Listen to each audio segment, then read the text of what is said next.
Okay. Sorry.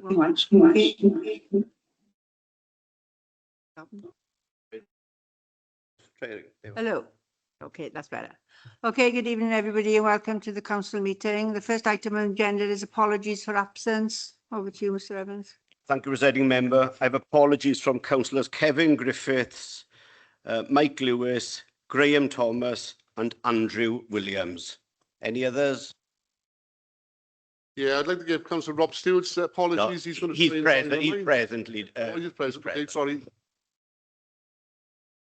Okay, the next item is disclosures of personal and prejudicial interests. Over to you, Lucy. Evening all. Some advice in relation to the interests on the agenda this evening.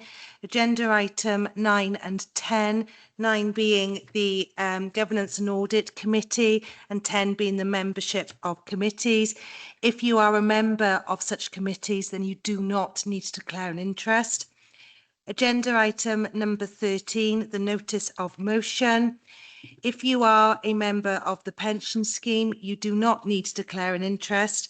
But if you are a member of the pension committee or the pension fund board, then you do need to declare a personal interest. I also remind you that any interest needs to be, you need to complete the form and hand it in to Democratic Services. Councillor Hennigan. Yeah, item 8 on the agenda, midterm finances. I'm a council tenant, so I'm declaring a personal interest. Thank you. Councillor Downing. Yeah, member of the pension fund. Member. 13. Councillor Patience Bentu. Agenda item 13, member of the pension committee. Thank you. Thank you. Councillor Thomas. Yeah, item 13, member of the pension committee. Thank you. Councillor Locke. And likewise, I'm a member of the pension committee for item 13. Councillor Baker. Item 8, I'm a council tenant. Thank you.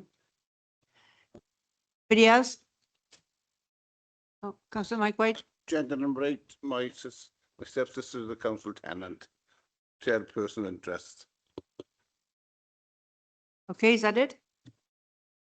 Okay, we move on to the next item then, and it's the minutes, and it's to approve and sign the minutes of the previous meetings as a correct record.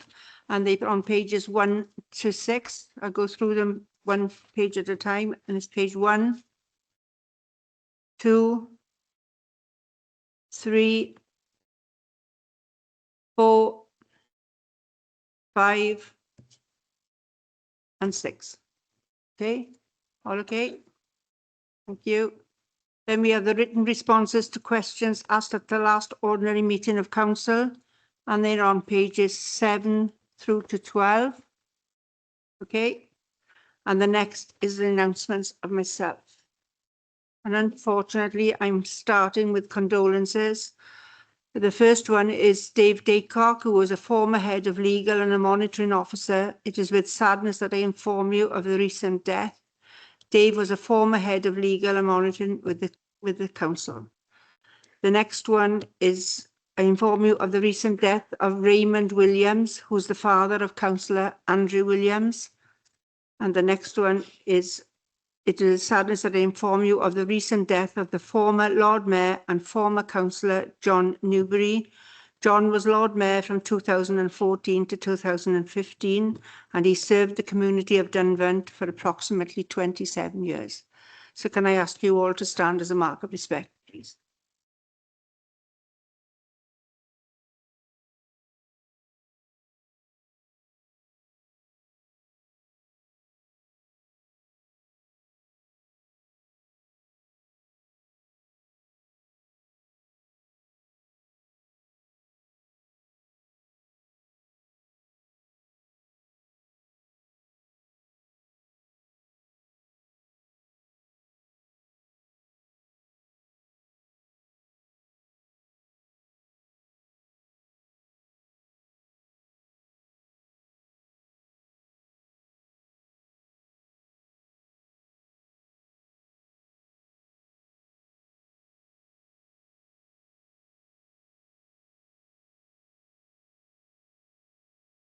Okay, thank you.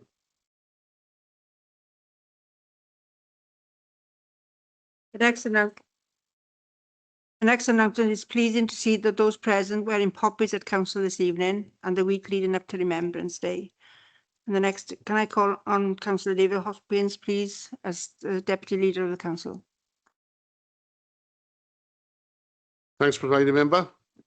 What I would like to say at this point, from my point, I've only got one announcement as in substitute for the leader. I'm sure he will come in as well at some point, but I think it's only right and proper that at this point I'd like to come openly and give our support for the Ospreys, and the position the Welsh Rugby Union have put us in as a region is really, really concerning.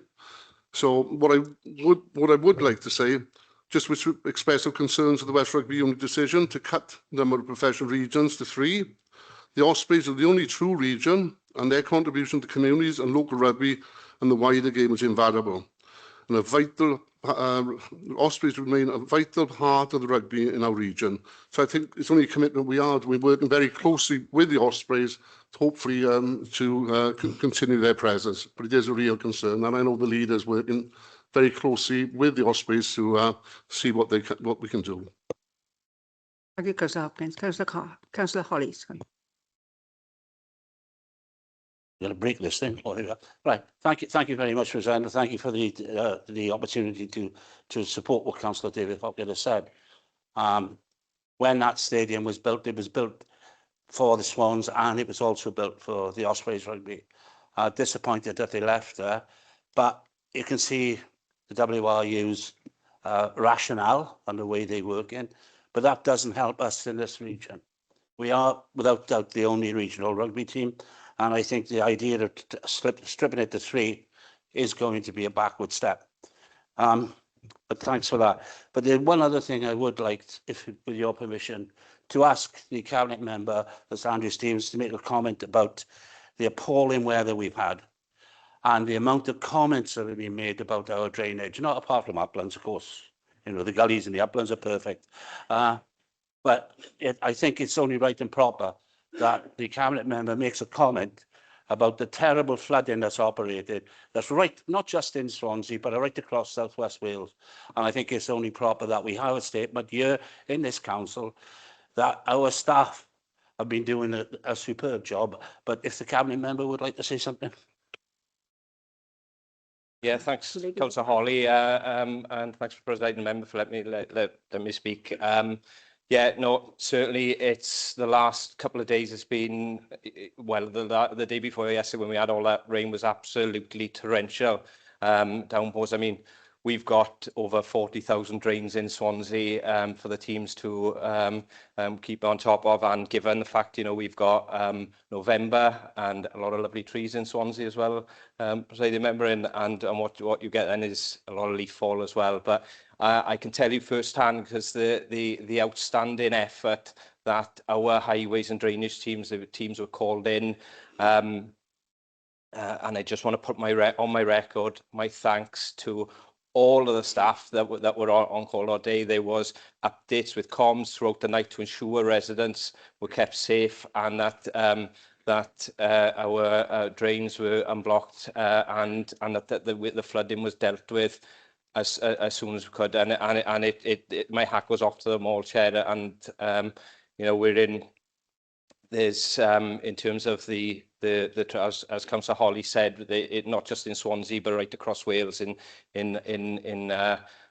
how bad the downpours were. But yeah, just to reiterate, on my thanks, they've done an absolutely outstanding job. And even with Cumbuller, that I understand they were there full time, and they got it back open today. So hats off them, and on an outstanding job work. Yeah, I'm sure we'd all like to pack our thanks on for Monday. I'm just saying, I'm sure we'd all like to pass on our thanks, because I think we've all been affected in our wards in some way, shape or form. Okay, Councillor May, sorry.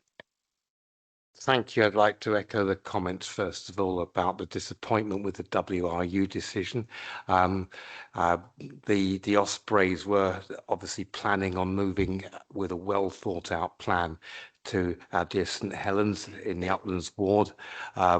We had meetings with them, and it was going to be quite an exciting time. We hope that there will be some sort of development or second thoughts from the WRU on the stupid mistake that they're actually making on this.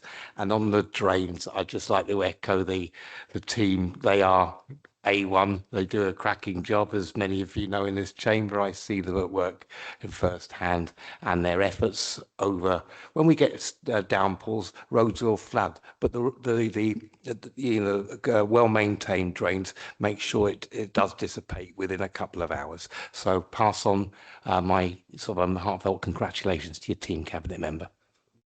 Councillor Stewart. Yeah, thank you, Presiding Member. Just to confirm, we are continuing with our dialogue with the WRU. And as Councillor Hopkins and others have said, it would be a real misstep by the WRU if they were not to continue to support the Ospreys as an independent region. They are truly the only region in Wales that have needed no support off the WRU in the time that they've been there. Obviously, Cardiff are currently in administration and are owned by the WRU. And of course, Ospreys are the most successful of the regions in Wales, and we'll be making and continuing to make those points to the WRU. The WRU's plan at the moment, such as it is, doesn't appear to have been thought through, and it's flawed in every respect. So we will continue to bat as hard as we can for the Ospreys to continue as one of the regions in Wales. Just to say also, in terms of the recent flooding, also put on record my thanks to all the teams that have worked so diligently over the last few days again to make sure that we keep our services running. And again, just to correct those comments that we see online all the time, specifically around Cumbulla, there is a specific issue there relating to a collapsed culvert that is on private land. It is not caused by the drains and the system around that area. This is because obviously the culvert currently cannot handle the water that it would normally take away from that area. So again, thanks to our teams for everything that they are doing. And again, we will continue to correct the record where people are misrepresenting the excellent work that the council officers are doing. Thank you, Councillor Stewart. Councillor Black. Yeah, thank you, Chair. Can I also echo the sentiments of all the members in terms of the people who carried out the work around Cumbulla roundabout in particular. It was a huge effort and it was an absolutely terrible event. Unfortunately, once again, we've had properties flooded there, which were flooded last time. The water was actually higher than it was the last time. And my concern is that that will happen again until we don't get this whole, I mean, we can't rush it because it's going to take time to dig a 12 metre deep hole, which is going to be about 30 metres long before you can even get at the pipes. It's going to take time. But I do think we do need to review the processes which are in place there. We lost one of the pumps quite early on as part of that, after that flooding. And as a result of that, we lost control of the situation. We need to make sure that the pumps that are in place are going to be high enough up so they don't get flooded out again. We need to have, I think, extra pumps in place because this rain, this is not going to be fixed before Christmas. This is not going to be fixed until January at the very earliest. And it's going to have more torrential events, rain events like that again. And we cannot sustain another flood like that in Cumbulla if we can help it. So we do need to make sure we get additional pumps in there. We do need to make sure we get additional support in there to try to stop this happening again. And until we do that, I'm afraid, it is going to happen again. Okay, we move on to item 7 then, and it's public questions. There are 2 public questions being submitted. Just to remind you, we have got 10 minutes for public questions. And the first one, if I can call on Emma McNamara, please.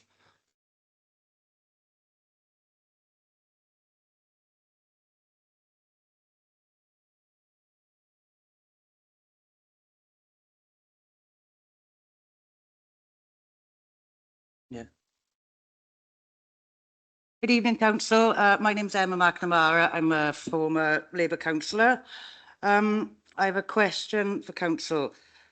Will Council please explain why there is an Islamic faith partnership specifically to deal with the relationships and sexuality code and guidance for curriculum for Wales 2022 and the implications of the beliefs of the Islamic faith on other learners, and to what ends does said partnership promote social cohesion? Given the core beliefs of Islam, which are hostile towards homosexuality, age of consent, attitude to women, why does the Islamic faith have a quangle like this to deal specifically with this? Is it an attempt to keep monitored and otherwise self-segregating community due to the local authorities' own acceptance that the core tenets of Islam are not compatible with the cultural norms and values of our society, which is broadly Christian? Will Council please elaborate further on these questions in a written response, please? Thank you, Mr. Muckle. Can I call on Councillor Robert Smith, please, to respond? Thank you, Presiding Member. Thank you, Emma McNamara, for the question.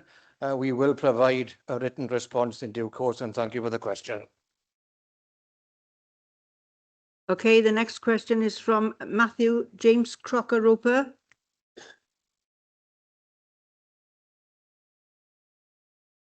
Hiya, I'm a parent from Mayhill.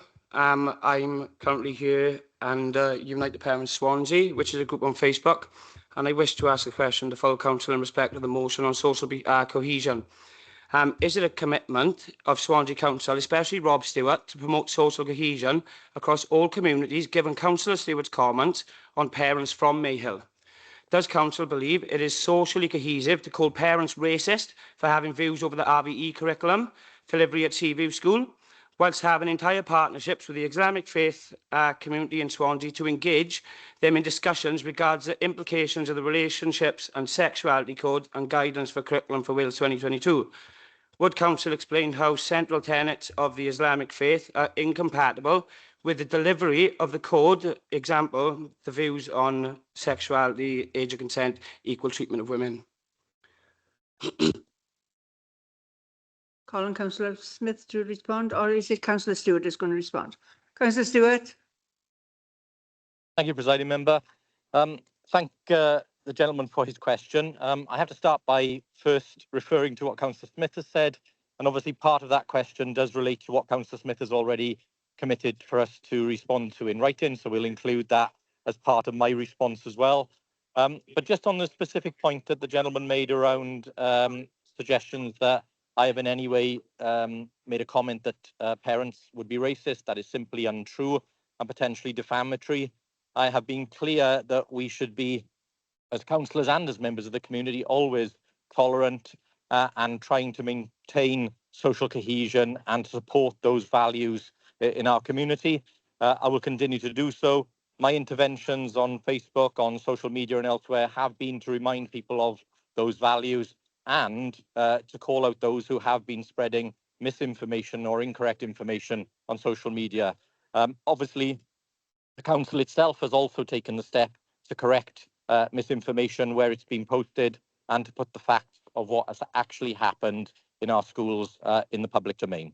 Thank you, Presiding Member. Thank you, Councillor Stewart. Okay, if there are no more questions, we move on to the next item. Sorry. Oh. Okay. Oh, sorry. Are there any more questions from the public, please? No? Okay, we move on to the next item then, and it's the mid-term budget statement for 25-26. And if I can call on Mr. Ben Smith, please. Thank you, Presiding Member. It's that time of year again where you get a verbal update from me. One government decides to take its budget early, the other one decides to take it later. So I'm afraid it's a verbal one for me again. Before I start, I ought to note that I know Council normally falls on a Thursday anyway, but I might like to commend you and Mr. Evans in ensuring it didn't fall on a day for reports the following day of Halloween horrors or fireworks. And by the time I'm finished with my update, I am sure you will want to note there is no forecast nightmare before Christmas, in Swansea at least, despite seemingly high levels of gloom elsewhere on all matters budget. Before I get into the detail, I must caveat all I say is subject to the UK government's budget on the 26th of November. There is much kite flying going on at the moment, but it is all mere supposition, and I have to, as an officer, discount the risks and rumours for now. I'll leave the politics to the politicians, mostly. As the Governor of the Bank of England said earlier today, the only thing that we're confident of is that there is a UK budget on the 26th of November. A reminder that last year's UK government budget introduced uncertainty into ours with employer cost changes on national insurance. I had to estimate blind a £7 million national insurance recompense from UK government to Welsh government to us. I am pleased to note that we got 7.1 million plus a little bit for fire through its levy, so Mystic Ben's ability to read tea leaves worked a treat, fortunately, once more. My advice to you was to set the budget this year with pay awards at 2.5%. They were short, with teachers being settled by Welsh Government at 4% and local government nationally at 3.2%. Helpfully, top-up funding has come through from Welsh Government for both of those settlements in year, and they will be reflected in the second and third quarter monitoring respectively, going through to Cabinet. However, higher pay means higher national insurance, and that is not being recompensed, so there will need to be a catch-up again in the base for the 26-27 budget. Welsh Government has further announced in its settlements details on the 3rd of November that the partial in-year support will be baselined once again like last year. As a certain supermarket says, every little helps. Cabinet has already received the first quarter budget monitoring and will shortly receive the second quarter. Very minor service overspending is still forecast, despite those higher pay awards not having been immediately funded. And I can assure you that they're more than fully offset by their extra Welsh Government grant help, our contingency sums and unused inflation provision. The budget set was clearly robust and does not cause you base risks going forward. As I have mentioned, the Welsh Government detailed draft budget was published on Monday. Average increases for local government of 2.5% are proposed, subject to the settlement which will come out on the 24th of November, when each authority will know its own share. As Yogi Bear would kind of say, I am confident that in our picnic basket we will do better than the average, due to those data changes likely to happen at both a local and national level. Most funding blocks will go up about 2%, which is extremely challenging when inflation is a 3.8% headline and way higher in some areas such as social care. It is described by some as a rollover standstill budget, but many equally note it is not really that once service-specific inflation and demand is taken into account. The Welsh Government budget is pitched, of course, to leave 1.4%, worth some £231 million of revenue, plus a sizable sum for capital, unallocated for political discussion and for whoever forms next year's Welsh Government. And there is also a mitigation against the unlikely but not entirely impossible risk of a budget not passing at all, which would mean that every local authority and every public body goes on to effectively 75% emergency rations from April and 95% by July. To be clear, that theoretical risk is over £100 million and £20 million by July on our block grant for the revenue support grant alone. There are equal risks on the housing revenue account. So a very material uncertainty factor built into my thinking, however nominal the risk. All I can say is thank goodness for material earmarked reserves that this council holds, including especially our schools reserves. Not many local authorities around us have that cushion these days. They may be one-off, but they're helpful to have, and I remind you they were reviewed at the last council on my advice. This must also be set against your budget planning assumptions, which help further. Block grant was assumed to rise by an average of 2% over the life of the MTFP and by only 1% for next year in 26-27. My middle name isn't Prudence for nothing, and that has created a bit of headroom to address that pay catch-up.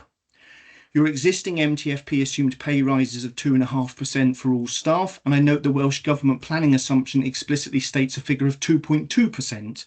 So that 2.5% looks to remain equally prudent locally, and I am unlikely to change my advice. Whether that 2.2% is deliverable nationally is, I suspect, more debatable in practice. Commentators have indicated that 2%-ish will cause grave difficulty for local government as a whole, and on average. It will, without doubt.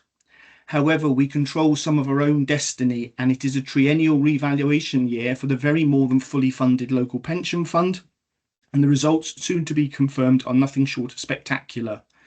I have provisionally agreed with the pension fund treasurer and the actuaries a very material reduction in employer costs for this council and the other scheduled and admitted bodies. Fortunately, I happen to know the pension fund treasurer very, very well because he's me. Though, of course, the real work is done by my deputy, Mr. Jeff Dong, and the Pension Fund Committee and Board, who will consider matters next week.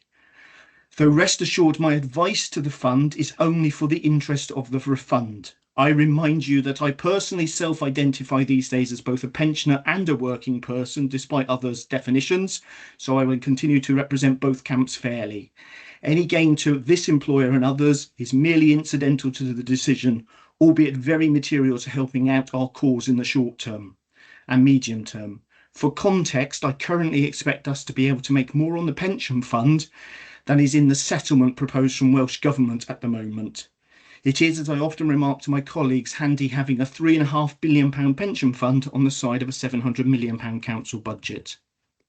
I remind you that your planning assumption for council tax in the MTFP is 5% plus 1% for deferred borrowing, covering a range of 3 to 7%. That has not changed in my planning assumption advice for many years. That will, of course, feel very challenging to hear, but it is entirely in line with UK government spending review assumptions for English councils that have social care responsibilities. And I have no doubt that Welsh Government's assumptions over standard council tax increases will make for equally unpalatable reading based on previous year's figures. But of course, it is only for council to debate and decide annually in March what is right for taxpayers and services, both now and for the future. I can merely give advice and guidance and continue to hope that, as has been the case in the past, you will listen to my advice and caveats and hopefully mostly follow them. Of course, my advice could all change if the UK government or Welsh government were to stump up a bit more dosh and not leave it mostly to Bank of Benland's Treasury, Capital and Pension wheezes, local members still tough choices to come, and the potential cost to business rate and council taxpayers in their bills. A final reminder that the deferred borrowing assumption relies heavily on the use of cash-backed earmarked to reserves in the short term and waiting for borrowing rates to drop. They are at the long end finally dropping a bit, but not fast enough, and nowhere near the 1-point-something% secured previously, but the deferral strategy remains a sound one. Albeit it does mean I have to keep spinning the flax into gold and moving the cups around in the meantime on your behalf. The plus side is, in the meantime, sticky interest rates are helping drive capital financing underspends, maintaining our cash balances and cash-backed reserves, and means continued adds into the capital equalisation reserve as reported through budget monitoring to Cabinet, providing some new flax for the spinning machine. At present, this Rumpelstiltskin is winning on the wheel of fortune. Whether that good fortune continues, only time will tell. A further reminder, of course, is that any new capital for the council is now on a pay-as-you-go basis, and if it falls to the council to fund, i.e. grant funding, is fine, but other than that, if I need to look for capital receipts, revenue taxes or savings to potentially fund the capital ask on top. And that concludes my midterm budget statement and assessment for you. I am relatively chilled locally, despite the media chatter about the wider state of the public finances and local government in Wales as a whole. Let's see how I personally and professionally feel post the local government settlement towards the end of the month, the UK government budget also at the end of the month, the Welsh Government's final budget in January if passed, and then ultimately through to Council in March 26. Time will tell how chilled I remain to be, but at the moment I'm as chilled as can be, and I hope that you are assured by the advice I've given to you today. Thank you, Presiding Member. Thank you, Mr Smith, and I'm glad you're feeling chilled and reassuring us all. Thank you very much. Councillor Stewart. Yeah, thank you, Presiding Member. I'm equally as chilled as Mr Smith on this item, and thank him again for his work on this and his colourful run through of where we are financially. I absolutely concur with Mr Smith's assessment. I think we are well placed coming into this year's budget, despite the uncertainties around us. I think as well, in terms of where the Welsh Government have positioned the budget, I think that is appropriate for this point in the process. We know the Welsh Government doesn't have a majority to get its budget through and is reliant on members of other parties supporting the budget. So keeping something in reserve for negotiation is logical. However, just to reassure members, both from a local government council perspective and the WLGA perspective, we are lobbying Welsh Government hard for a large slice of that residual amount to be targeted to local government as a top-up. And again, I think we'd be very disappointed if 2.5% is where we end up at the end of this process. So again, Presiding Member, like Mr Smith, very positive in terms of where we currently are, and we'll continue the hard work as we head towards the end of year position. Thank you, Presiding Member. Thank you, Councillor Stewart. Are you seconding the report? Oh, it's just for information. It's just for information. Thank you, Rob. Okay, over to Councillor Wright. Thank you. I've got three technical questions for you, Mr. Smith, and they come into three parts. The first one is, could you give us a small update on the impact of borrowing on the revenue account for this year? The second one is, in the expectations for the budget for the year ahead, is there any additional capital expected to help support a schools programme from Welsh Government, or is that something that's remaining the same? And the third one really is a point and a question. What's the legal instrument that allows the government to withhold 25% and then potentially further amounts of money in the first few periods of the financial year? And isn't this more a bit of Trump-esque bone shaking? Smith, please. Thank you, Councillor Rice. Taking them in order, the short-term impact on the overall net cost of servicing the debt is a good news story, as reflected in the first quarter already gone to Cabinet, because as you know, I've got a mix of variable rate cash balances and very low fixed rate borrowing. So at the moment, I have at the first quarter anticipated at least a £5 million underspend in the current year. I expect that to improve slightly further as a result of the stickiness of variable rates. I have not committed any net new borrowing beyond the very ultra low, either 0 or 2.15% town centre loans and Salex loan funding, and some interest-free funding from the Welsh Government. I did, in my advice to Council last year, say there is a theoretical need to borrow in 26-27, but I continue to be of the view that I will hold out for as long as possible for rates to drop down. And if I can stretch it to 27, 28, 28, 29, I will. So in the short run, there is no additional impact. And at the moment, what's set in the budget, I anticipate underspending. In terms of your second one, it's a relatively easy answer at this point in time. The capital programme is the capital programme on a pay-as-you-go basis, and until anything else is agreed, nothing else will be added in. But of course, as well as the £231 million held back for the 1.4% for debate, there's a good £100 million, I think it is, of capital and a much smaller slug of financial transactions to capital, which we wouldn't have access to. Past history suggests that Welsh Government does tend to provide some slugs of money in year towards the end of the year and does tend to rummage around and find some. So you've got a double interplay this year. I wouldn't be surprised if there's a bit of extra money towards the end of this year. And I'm sure there will be a number of discussions and debates around the priorities for accessing both the revenue and the capital pots still available as the budget grinds all the way through for us into March. In terms of your final one, it's a combination of the devolution powers to the Senedd and the Welsh Assembly, which became the Welsh Government, and is very much the same as the tripartite arrangements that have actually operated in Stormont on very much the same basis. And so there is some precedent in terms of devolved administrations.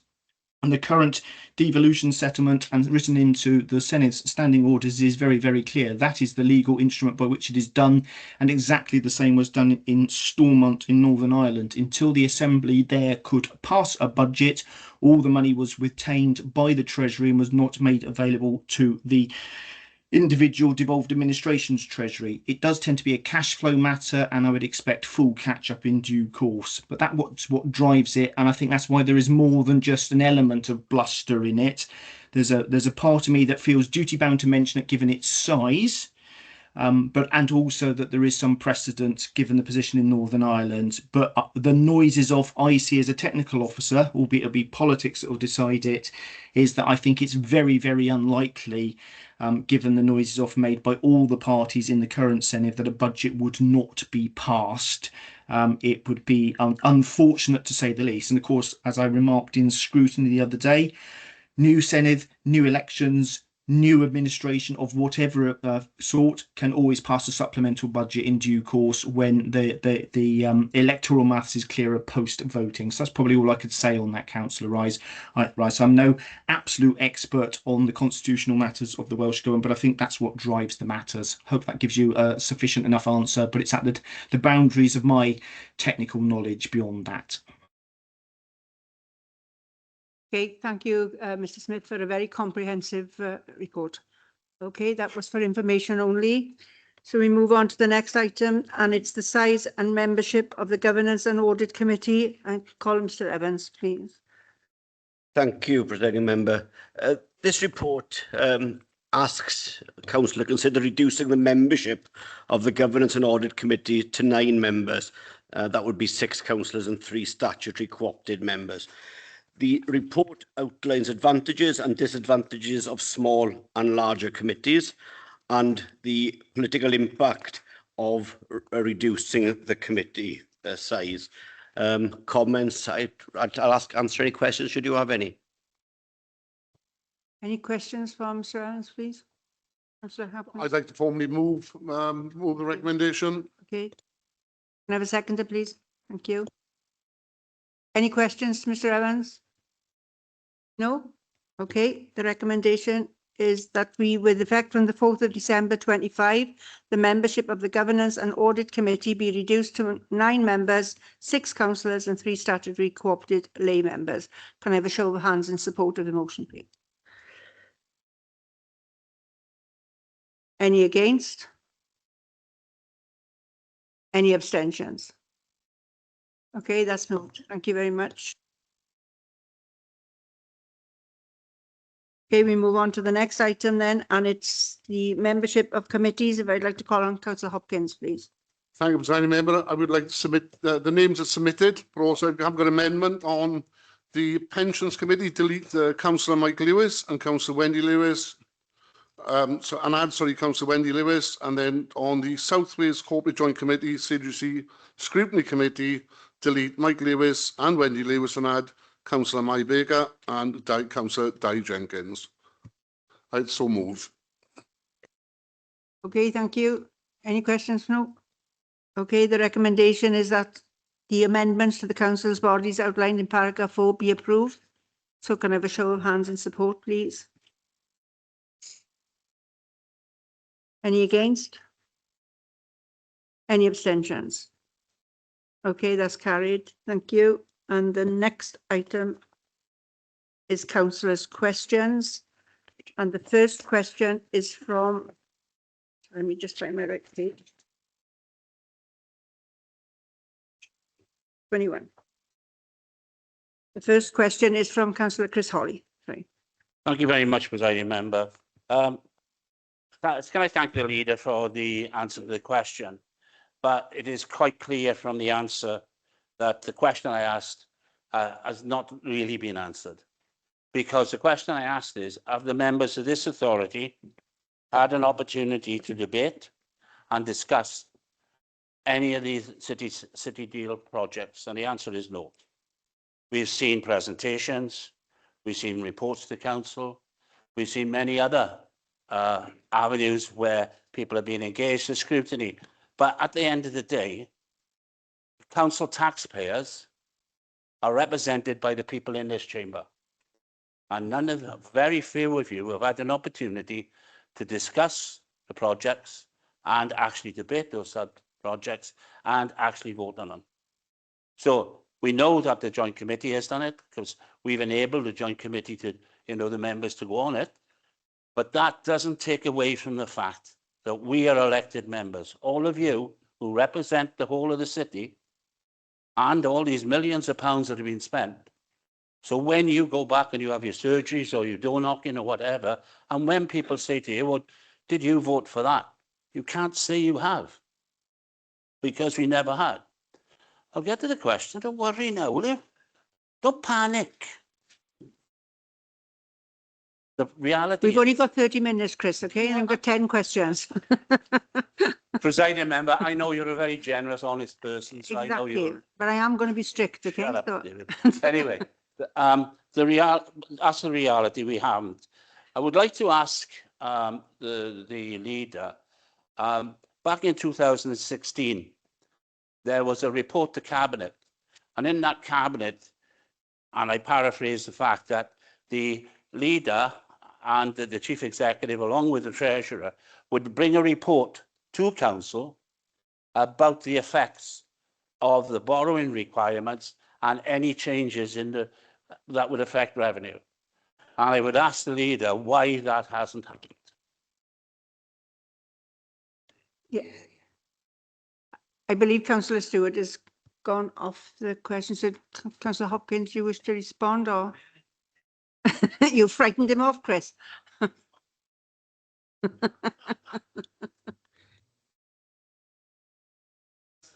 Okay. Mr. Smith, did you wish to come in? Did you say? Did you say Ben Smith? I'm more than happy to give some technical advice. Obviously, there's a limit to what I can do in the political theatre of political questions and answers. My observation as your statutory officer is, I don't think I was the treasurer then, I was the deputy, but obviously took on the mantle thereafter.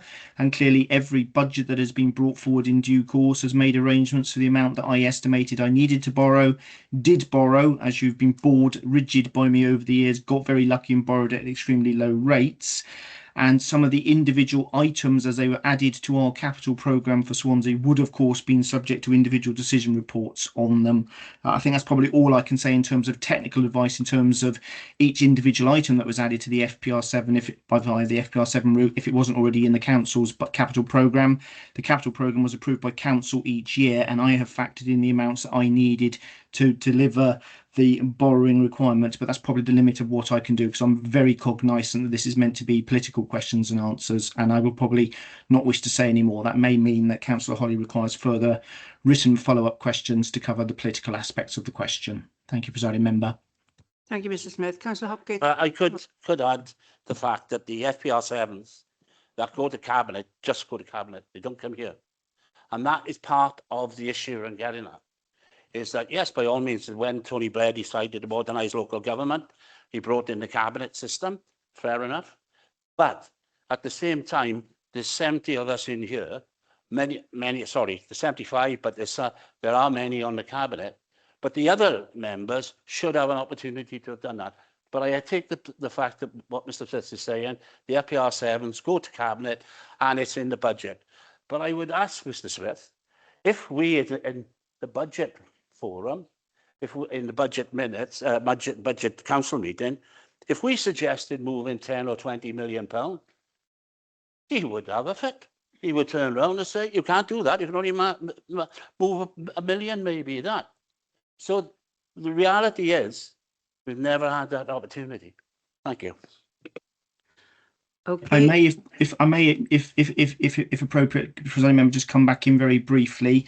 I do recognise the point that Councillor Holly has made, and he is quite right. FPR7s only go to Cabinet.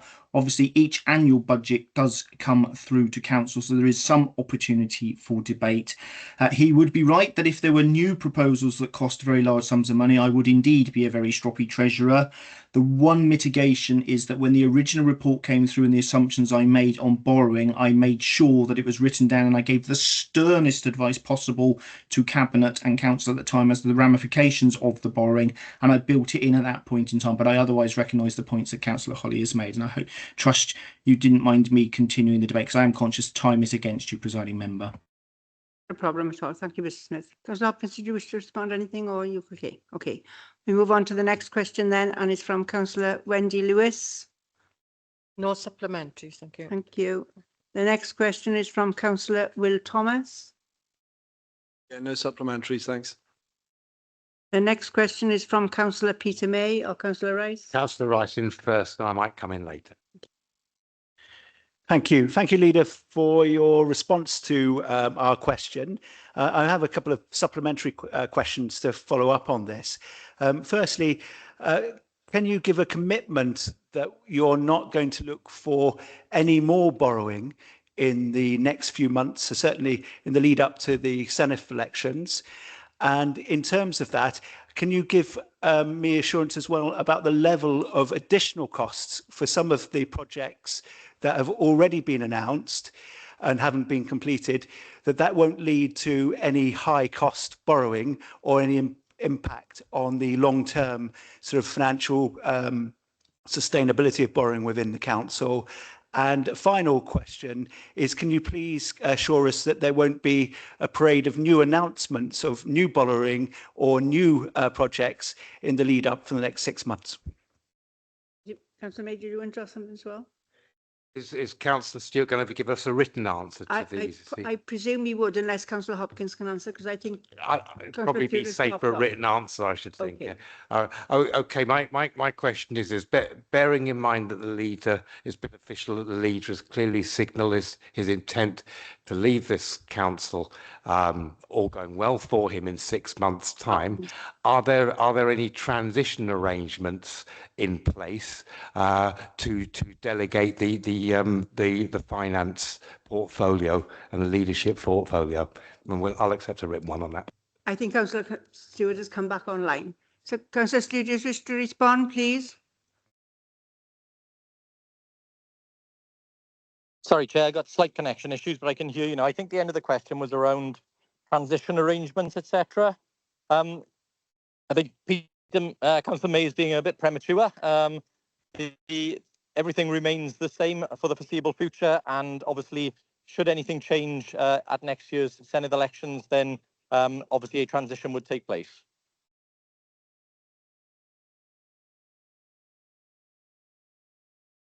Yeah. Did you want to answer Councillor Rice as well, Councillor Stewart, or should you give a written response? Sorry, Chair, I didn't quite catch that question because the connection was bad. Yeah. Okay. They're happy for a written response, Councillor Stewart. Is that okay? Yeah, absolutely. Okay, thank you. Right. Question 5 is from Councillor Chris Evans. If Chris is online, yeah. Yeah, I'd just like to thank the leader for the response and no supplementaries. Thank you. The next question is from Councillor Peter Black.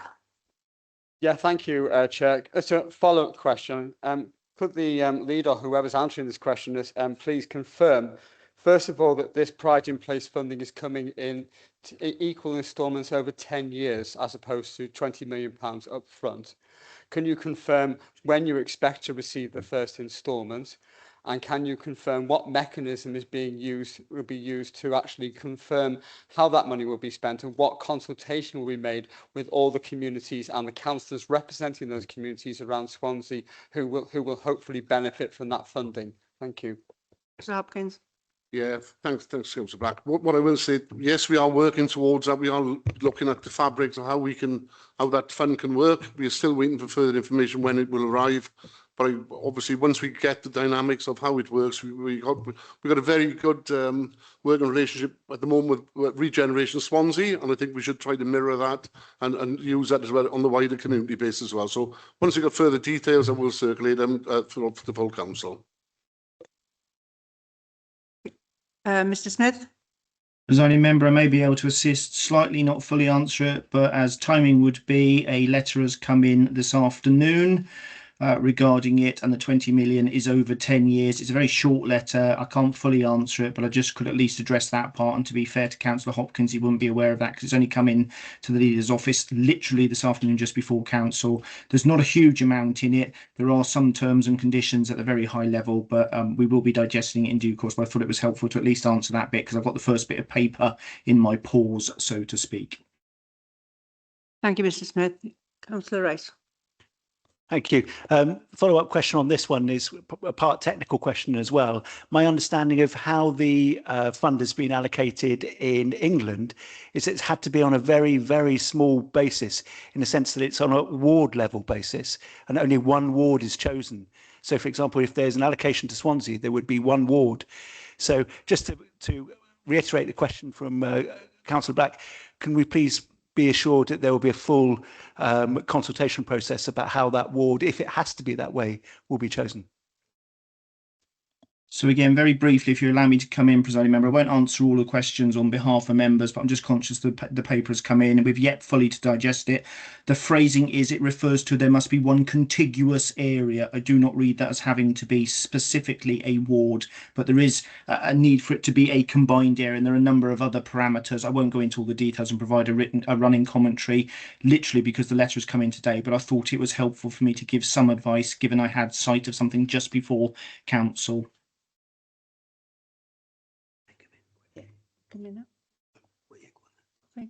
Sorry, can I just come in? I'm just getting messages from people online. just for absolute clarity, perhaps I misheard this. On membership of committees, I'll just correct that if I didn't pick it up, said incorrectly. The petitions committee, it's Councillor Mike Lewis coming off it and Councillor Wendy Lewis going on to it, just in case people misheard or it was missaid. So apologies for that. That's what I should have said. If I didn't say it, then I must apologise. But that's what I meant to say. It's fine. Okay, have you had your response you needed, Councillor Rice? Yes? So I can move on to the next question. Okay, the next question is from Councillor Leslie Walton. Yes, just to ask the Cabinet member, would she agree that there's an awful lot more preventative work going on behind the scenes on homelessness in Swansea? Okay, who's responding? Councillor Hopkins, that's it. Sorry, Presiding Member, if I could respond to my question. Okay, Yes, sorry, Councillor. that's Councillor Waynes, I okay. didn't see you. Okay. That's all right. Many thanks to Councillor Walton for the question, and it, absolutely right to highlight it. I make a minor reference to it in my written response, but there's a huge amount of preventative work going on behind the scenes. And just to give you a flavour of that, if the trajectory continues this financial year, we will see over 4,000 presentations of homelessness in Swansea. And that gives you an idea of how many we prevent, because we talk and negotiate with private landlords, we give financial assistance, and we give budgetary advice and benefit advice. So there's a huge amount of work that goes on behind the scenes. And just to pay tribute to the team, the amount of positive move-ons that we've got currently from temporary accommodation, last year, 24-25, we had 450 households move from temporary accommodation into more permanent accommodation, and it worked extremely well, compared to 200 in 2020-2021. So that's an increase of 125%, and that's been achieved through increasing the number of allocations through the Housing Needs Register, but also, more importantly, working in extremely close partnership with our housing associations across Swansea. So we've got excellent working relationships, and also my thanks to the third sector and the role that they play in terms of prevention. We currently have 7,500 people on our waiting list, compared with 4,400 in 2015. So we are seeing a huge spike in homelessness presentations, but my credit to the team and my thanks to the team for all the incredible work that they do, working in partnership with all other agencies. Thank you, Councillor Williams. Councillor Peter Black. Yeah, thank you, Chair. Can I just ask some clarity about Cleese Glass, which is referred to in your answer? It says here this is going to be a temporary supported housing project for up to 68 single people. Will that be 68 single homeless people, or is it going to be a different sort of provision? And will there be provision for homeless families? And what will be the impact on the temporary accommodation we have all scattered all around the city in flats, etc., in terms of housing homeless people who are currently waiting to be rehoused by the council? Thank you. In response, thank you, Councillor Black, for the question. So just to clarify, Cleese Glass is part of our B&B exit strategy. So rather than putting people into bed and breakfast, the intention is that they will go to Cleese Glass. We also have quite a lot of family accommodation across Swansea, and I know that you'll be aware that we've converted Penland District Housing Office and the District Housing Office in Bunamine and converted those into in Penderry ward. It's 3-bedroom flats which are suitable for families. So we do have a mix. It just happens that Cleese Glass lends itself to single persons accommodation with shared communal kitchens and communal lounges.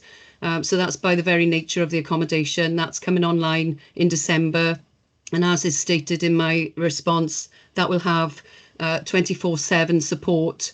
And we'll also bring in other agencies to help people to move on to more sustainable accommodation. So we are working on the B&B exit strategy. We recognise the bed and breakfast isn't ideal accommodation, and we want to work on that to find more improved accommodation. And therefore, we're also in discussion with Pobl about the potential for another building in Swansea, which I will bring forward more information once funding has been confirmed from Welsh Government for that. Thank you for that. Can I just confirm that the obviously you can't give us too much detail about the discussions with Pobble at this stage. Will that be looking for family accommodation, or will you be looking at single person accommodation again? And I know that a number of, I'm aware of the Penland Housing Office and a number of other places, but there are also accommodation, for example, there's a flat in Elgin Street in Mantleton, which is being used for homeless people and other places around there, which could be used to actually permanently house a homeless family.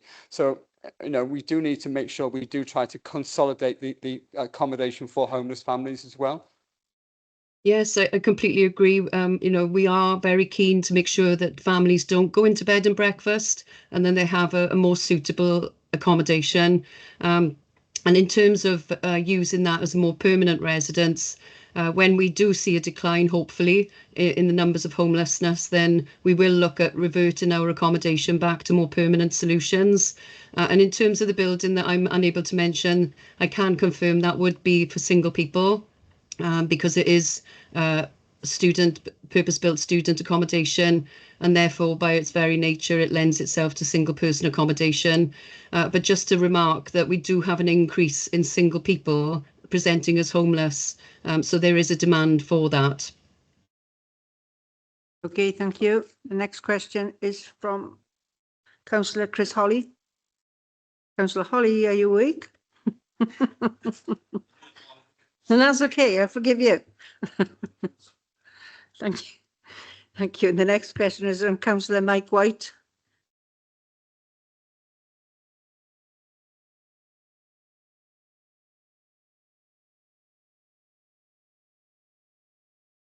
I have no supplementaries, Chair, so to ask. Thank you. The next question is from Councillor Wendy Lewis. No supplementary, Chair. And those are the end of the questions. Thank you very much. So now we move on to the next item, which is the notices of motion. And the first one is from Councillor Peter Black. Are you speaking to it, Peter? Yeah, thank you, Chair. Can I formally move the motion which is laid out in the agenda?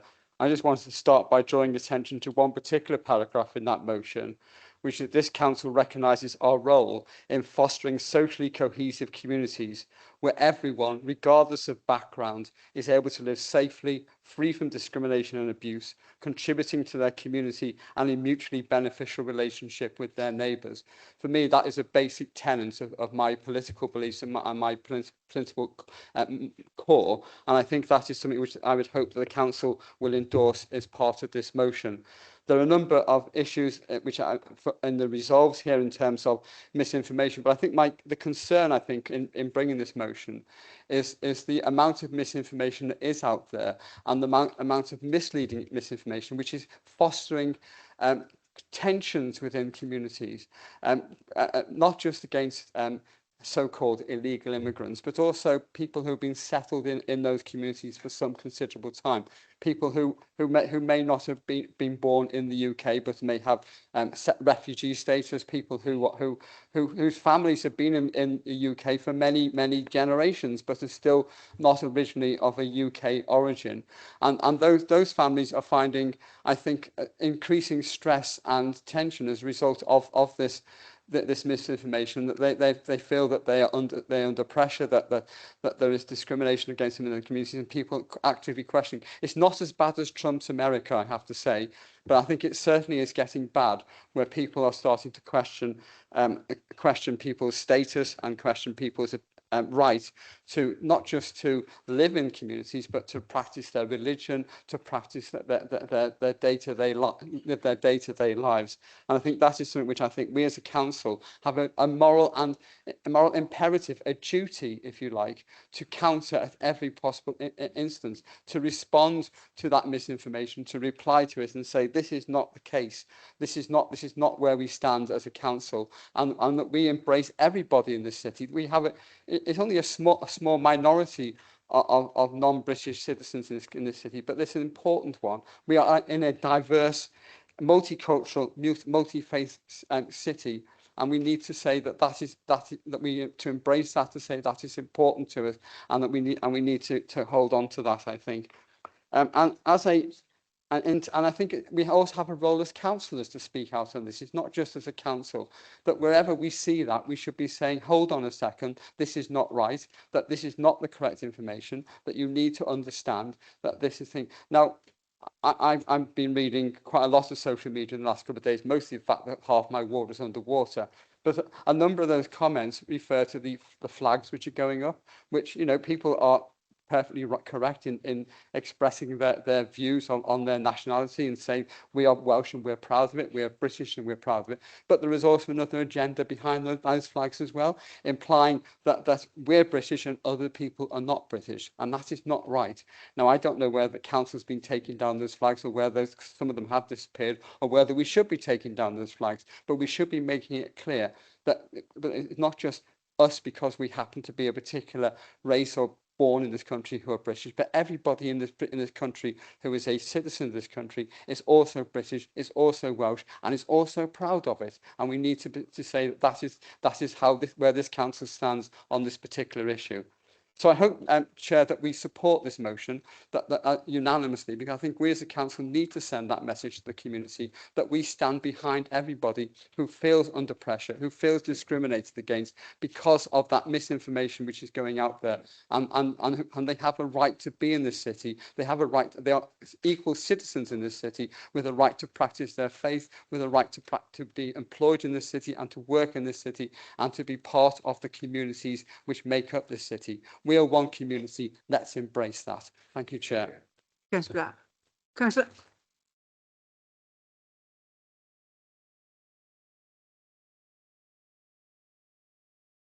Councillor Pugh.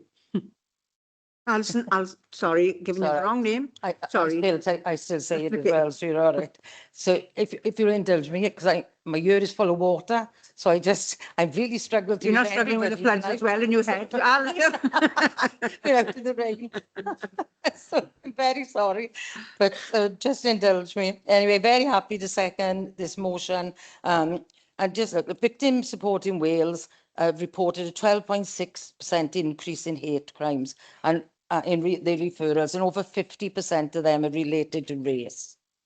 Misinformation and disinformation, as Councillor Back was just talking about, is a key factor of rising community tensions. All community members should feel included and have the right to accurate information to make informed, independent decisions. This is one of the most important challenges facing our communities. Wales is a nation of sanctuary. Swansea is a city of sanctuary, and this council is very proud of that. It was a sad night this week to see Francesca on the TV when I switched channels, and to hear that if she stands for reform and they get in, that they would actually, this would be one of the first things they throw out. Cancel it all in Wales. It hardly save them any money anyway, so I don't know what that's about. But I'm proud to say we are about to reaffirm our commitment to Swansea as a city of sanctuary, and that will be done imminently. We have seen such a dreadful distortion of truths lately that are being twisted and deliberately fed to people. Not only is it bad enough that social media and its algorithms bombard people, but politicians are doing the same. They need to be held to account for inciting hatred and fear. If you tell a lie enough times, people will believe you, and that is how this politics is trying to be put over. Let's have a look for real what it is like for people coming to live in this country. The term illegal asylum seeker, it is not illegal to seek asylum. It's a legal process. The act of coming here by unofficial routes, it can be dealt with. But even then, they are protected by international law that they are not penalised. Every one of us here, are entitled to go to any country if we are fleeing a war zone or persecution or anything and claim and ask to say for our legal stay there. 0.7% of the UK population are refugees. It's hardly overrun. 3.3 billion is how much migration brings to the UK in public finances each year. 1 in 6 people arriving in the boats that we keep seeing on the TV, is a child, and they want us to turn these vulnerable children away. Less than 5% of all migration in the UK is by small boats. The media and politicians just stir it all up, stir the fear and the hostility in people. 92% of those applying for refugee family reunions are women and children. These routes that are illegal and unsafe, these women and children are hit really hard by this. 1 in 5 NHS workers is a migrant. We were all quick enough to clap in COVID. You know, that seems to have gone out the window. In Wales, we are known for having a long history of community spirit. Many here, and I can see Mary Jones in the back there, will remember the miners' strike and how much we all give, everybody, I lived in the Rhondda, I was part of it, we all come together. I remember you not able to pay the electric so that you could send food to the Rhondda. I remember that. Do you know what I mean? I remember, you know, we all stand up to hate in Wales. We hate inequalities. We fight for the inequalities and against injustice. We recognise the differences and we celebrate what brings us together. Community cohesion is the glue that holds our communities together, bringing people from different backgrounds and cultures and experiences together. I don't know what he said next, I can't hear. Asylum seekers are not given council housing. No matter how many times the right wing say it, they are not. We don't have anyone in Swansea hotels. And I have to say, I feel sorry for anyone who is. 1 week on holidays is enough for me. I can tell you, if I had to stay 18 months in a hotel room with a family, it would be extremely difficult, you know. Asylum seekers are not allowed to work. I only wish they could. Most of them are really skilled. They're £7 a day they're allowed to live off. I couldn't live off £7 a day, and I challenge anyone who thinks that they can. It can take 3 years for a decision to be made, and then they become homeless and have to come in the homeless system.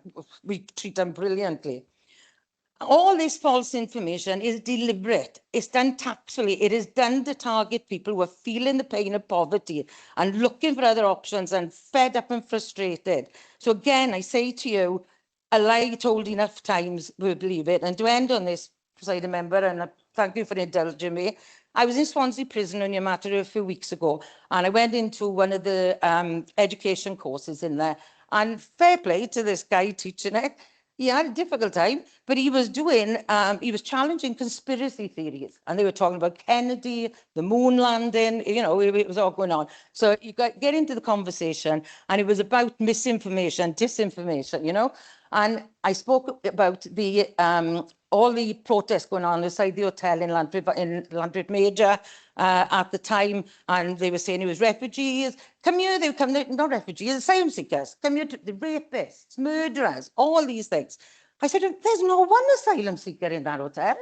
They're all Afghan refugees. And one of the boys in there said, Miss, ain't they the ones that worked with our boys in the forces? Yes, that's what I said. We said to them, don't stay here, they're going to kill you. Come to us, we'll keep you safe. We'll welcome you. And then we protesting outside the hotel and calling them murderers. So, again, it is down to this awful inciting of hatred that people are doing, and politicians are doing it as well. And we need to call them out on it.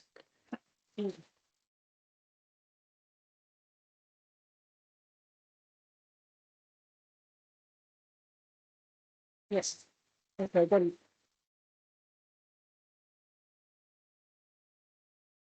Can I thank you for your passion, Alison? That was very well spoken. Councillor Lyndon Jones, please. Great. Thank you, presiding member. Can I apologise first of all for dipping in and out of the meeting here? I've been dealing with a sinkhole has opened up about 6 metres by about 2.5 metres across 2 drives and 2 houses. So I've been dealing with highways and they've been fantastic. So apologies for that. Can I say I agree with, and we, the Conservative Group, agree with the sentiments behind the motion. There is no place for racism in Swansea or anywhere as far as that goes. And, you know, misinformation is not acceptable as well. We need to keep to the facts. However, you know, I have to say... Excuse me, sit down, please. There's no need of it. There's no need. Okay. However, many people have genuine concerns about immigration. And I think the difference where I disagree to a degree with Alison... Sorry, Councillor Linden, sorry, we've got a bit of an issue going on in the chamber. Can I just ask you to hold fire for a second, please? Thank you. Sure. Sorry.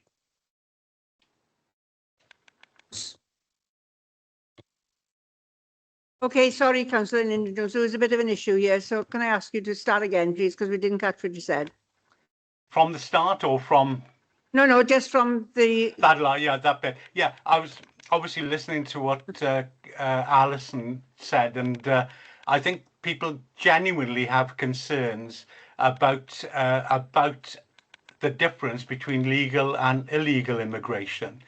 And I think the UK government are trying to remove illegal immigrants, not terribly successfully I have to say, but nevertheless they are. So there is a difference between legal and illegal immigration. I think that puts pressure on the system.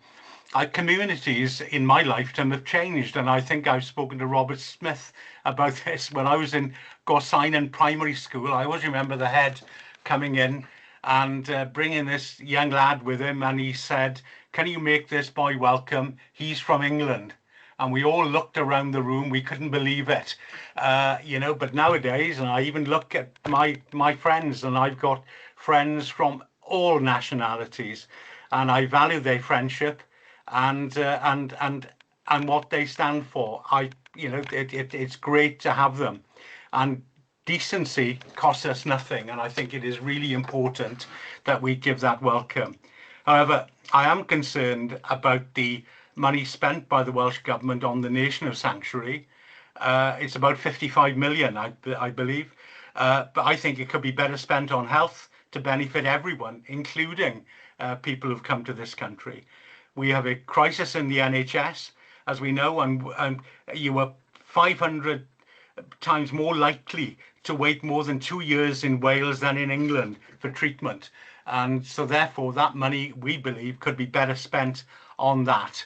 And as a party, a number of our former leaders, Michael Howard, who came from the Jewish community, we had our last Prime Minister whose family came to this country, and of course our present leader, whose family came to this country. So, we've got a proud record of supporting legal immigration, but I think it is important that we listen to views of people, and I think it is important, but we've got to also protect those people in our communities, because we want a, if you like, one Swansea, everybody together working for Swansea and enjoying the lives they've got here.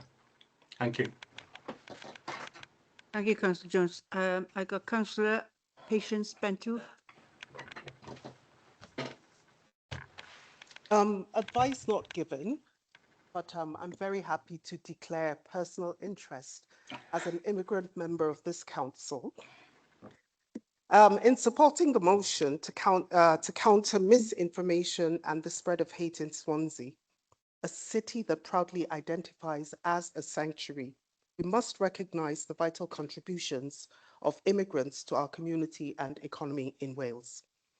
Wales, as a nation of sanctuary, embodies values of inclusivity and compassion, and it is imperative that we protect these values from the corrosive effects of misinformation and racism. Immigrants, including myself, are hardworking individuals who contribute significantly by paying taxes, national insurance, and even the international health surcharge to support our NHS.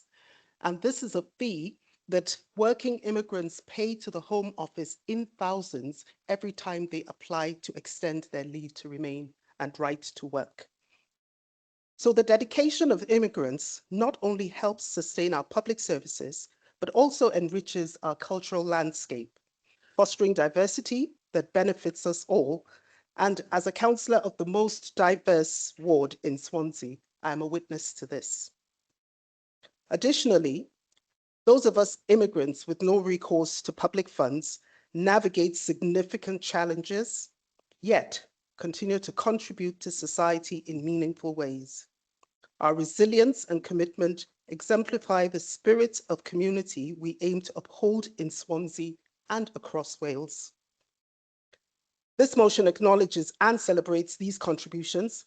Hence, we should not allow hate and misinformation to undermine our collective strength. Standing against misinformation and hate is not just a moral imperative, it is essential for social cohesion and economic prosperity of our city and nation. By promoting accurate information and fostering an environment of acceptance, we can combat narratives that seek to divide us. Let us unite in our commitment to uphold the dignity of all individuals, ensuring that Swansea remains a beacon of hope and sanctuary, having provided my son and I sanctuary for 13 years. This is the place where diversity is valued and celebrated, so please support this motion. Thank you.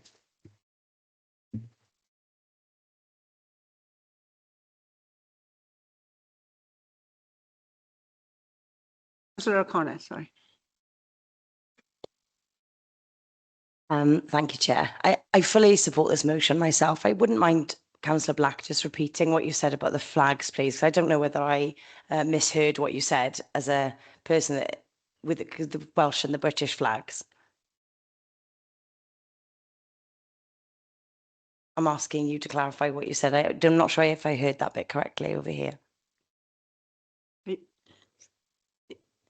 Did you say you wouldn't put a Welsh? Did you say you wouldn't or couldn't put a Welsh? Perhaps you would tell me what you think I said, and then I can tell you if you're right or not. Yeah, we leave it at that. Thank you. Councillor Stevens. Yeah, thank you, presiding member, and just wanted to support and echo a lot of the comments here today, in particularly both from Councillor Black and Councillor Pugh. Lyndon,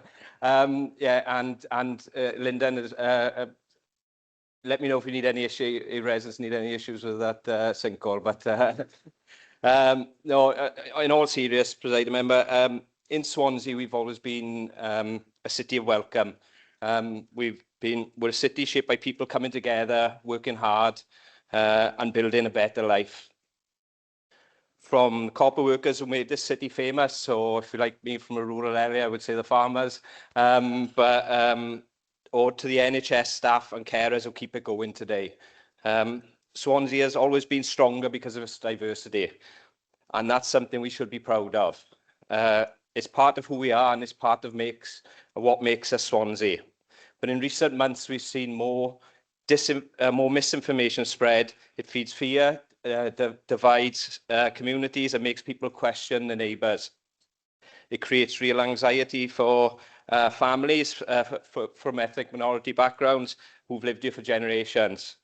We all know services under pressure with the cost of living, housing, or poverty in search of safety. Swansea is a city of sanctuary, and Wales is only a human rights city. Those are not just titles, they're commitments to truth, fairness and compassion. When we challenge misinformation, we protect more than one group. We protect our community as a whole, because fear and hate weaken everyone, but understanding and respect makes us stronger. As councillors, we have a responsibility to lead by example, to stand up to hate, to challenge falsehoods, and show that Swansea remains a city where everyone can live safely, contribute fully and be treated with respect. So let's send a clear message tonight that we stand together, not apart, that we believe in truth and not fear, and I'm proud to support this motion. Thank you, Councillor Stevens.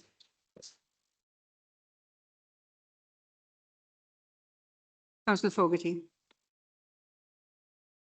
Thank you. I stand proudly to speak in support of this motion as someone who has long campaigned for the rights of and continue to work with people who find themselves at the margins for a whole host of different reasons. There's been a fair amount of disinformation in recent weeks out there about my position and track record on issues around migration. So I want to be very, very clear. Everyone in Swansea matters. And I hope that that is a sentiment that is shared by every single member in this chamber. When we stand up for the most marginalised in our society, the truth is we stand up for you, because we all benefit from being part of diverse, cohesive communities. Socially cohesive communities help us all to live well and our diversity enriches our lives in so many ways. By confronting prejudice and discrimination, disinformation and misinformation where we see it, we ensure that everyone who lives in this city is protected and able to make their fullest contribution to our society. To put the record straight on one thing that has come up in tonight's debate, it does need to be said that of the money spent by the Welsh Government on the Nation of Sanctuary programme, almost 85% of it was spent helping Ukrainians come to Wales under legal schemes such as Homes for Ukraine and the Super Sponsor scheme. And many of our residents were proud to open their homes to those people as part of these schemes, and I'm sure that we would all want to applaud that. So I urge everyone in this chamber to support this motion in the strongest possible terms for the good of us all. Thank you.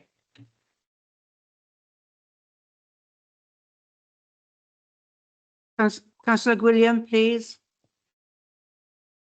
Yeah, thank you, Presiding Member. I'm very pleased to support this motion. I think it's needed now more than ever. I can testify, as my colleague Councillor Anthony mentioned, to the rise in hate incidents and hate crimes. We've had that, we've experienced it in our ward. I was talking today actually to Welsh Bangladeshis who have been called awful names in the street or being barged going into a local shop, saying go back home, to which she corrected them, I am home. I am a very proud auntie of children of mixed heritage. And I will say that my niece is of darker complexion and my nephew of fairer complexion. And actually one or the other has been subjected to racism and the other has not. And I really fear for what the future holds for them. I have wonderful friends who work in all different professions. I have a wonderful friend who came to the country as an asylum seeker because she was going to be forced into an arranged marriage, and that would involve female genital mutilation, FGM. She fled. Luckily for her, she had strong friends who were able to support her in getting to the country. She was then in a centre for years before being displaced to Cardiff. She set up a charity to support other people. She went on to do a social work degree, and she's been supporting some of the most vulnerable people in our communities, and thank God for her.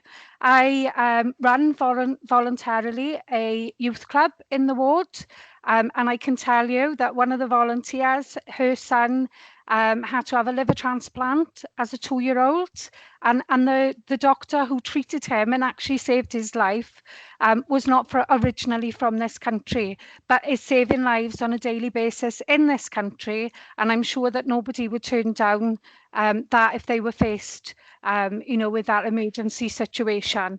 I applaud all these professions who are doing things in really difficult times, challenging times.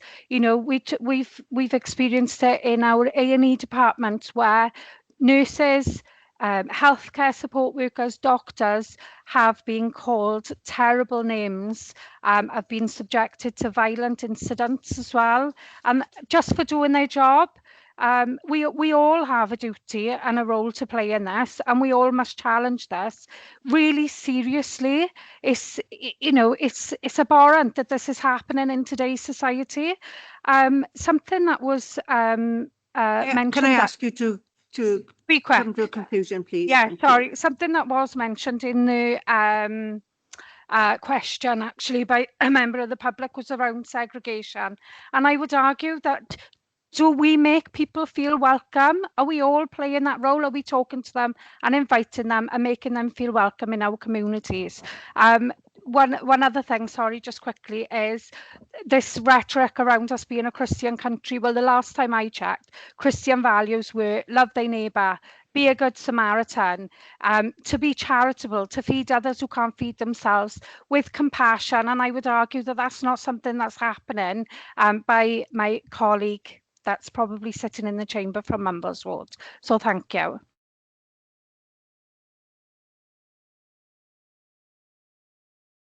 Okay, I got a number of people wishing to speak, and I don't want to suppress any conversation at all, but can I just ask you to be concise and be prompt with your responses? Thank you. The next one is Councillor Chris Evans. Hi, thanks very much, Presiding Member. Again, I'm more than happy to support the motion. I think, as other councillors have mentioned, we have seen a spike in racism in Swansea, and I've definitely sort of witnessed that. As councillors, we're here to raise up everybody in Swansea together, and what we're seeing from the far right is that they're targeting certain groups with this misinformation. Once then that becomes embedded, they'll move on to another race. We're now seeing Reform targeting disabled people, homeless people. So this is our opportunity to stand up. If we don't stand up now, then we're going to lose pretty much all social cohesion. So I would urge everybody to draw the line here and to support the motion. Thanks very much. Thank you, Councillor Evans. I got Councillor Matthew Jones next, please. Thank you, Presiding Member. I'll share a personal story with you. A week last Tuesday, my mother suffers a stroke. Without the due diligence of the diverse workforce in Morrison Hospital, I have no doubt she wouldn't be here now. So I wonder, with all the hatred that's going on in the world, in Wales, in England, and looking to evict and remove some of a wonderful, diverse workforce and community out of the country, send them back, as they say, whether our loved ones, especially my mother, would be here today. I'm thankful of their professionalism. I'm thankful of their love and care and support. And as I said, without them, she probably wouldn't be here today. So thank you, Chair.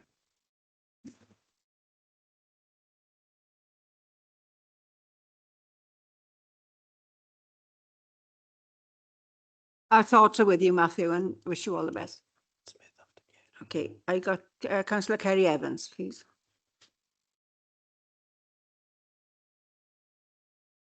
Yeah, thanks, Chair. Yeah, thank you. Just to say, of course, I support the motion and everyone who's spoken to support it so far tonight. I thought Councillor Black did a very good job of summarising this, summarising the motion. But I'm really saddened that we feel that we have to have the need to bring this at all to the council tonight. I think it is worth saying that it's very worrying to see politicians cynically endangering social cohesion in order to further their own careers and political ends, because I feel very much that's what's fueling a lot of this, to see current and ex-Tory politicians talking about patriotism, pride in the country, and that we should be using money better on public services when they spend a decade and a half systematically destroying our public services and causing the discomfort, stress and anxiety that working people currently feel, and that Reform are ironically taking and exploiting for their billionaire paymasters. It's really disappointing to see politicians locally as well, people who serve with us alongside us, being prepared to work alongside and in partnership with groups and individuals in Swansea and beyond, people who've been proved to be to have racist views in the past. It's really disappointing to see that, and given how patriotic these people are, perhaps they should know the history of Swansea. You know, City of Sanctuary is not a gimmick, it's not a tokenistic woke tool. It's something that's been in Swansea's DNA for a long time, from the people fleeing the Spanish Civil War in the late 1930s to the Italians that fled fascist Italy, and of course people that fled the Holocaust in World War II. I think people were really patriotic. They know the history of Swansea, and they know that being a city of sanctuary is part of our DNA. Last thing I'll say is, on a positive note, it's heartening to see how together we are across the aisles on this tonight, and I hope that that will be replicated in society as we move to the elections in Cardiff next year, and then of course for ourselves the year after. Thank you, Chair. Thank you, Councillor Evans. Thank you. Okay, I've got 3 more people wishing to speak. I'm going to close the list then, okay, after that, because we've got another notice of motion as well. So it will be just 3 more speakers. And that's Councillor Robert Smith is the first one, please. Yes, thank you, Presiding Member. Not so long ago, a few weeks ago, you heard me speak about a man whose bus is in the foyer, who was responsible for assisting refugees from the Sudetenland back in 1938. Hundreds of individuals facing Nazi persecution were enabled by dear grandfather as Member of Parliament for Gower to settle in this country. Otherwise, they would have faced the death camps. Shortly before that, he assisted children from the Basque Country to come to Swansea, to come to Southwest Wales, where they were able to make their homes because of the persecution they felt. Prior to that, Belgian refugees were welcomed in Swansea during the First World War. Armenians were welcomed in Swansea during the First World War. We've got tapestries in the house that were bought in support of those people. That's the history of Swansea. We have been a city of sanctuary for a very, very long time. We've welcomed people that are facing persecution. And that's what we were a city that was built on exports. We exported coal, we exported tin plate, we engaged with the world.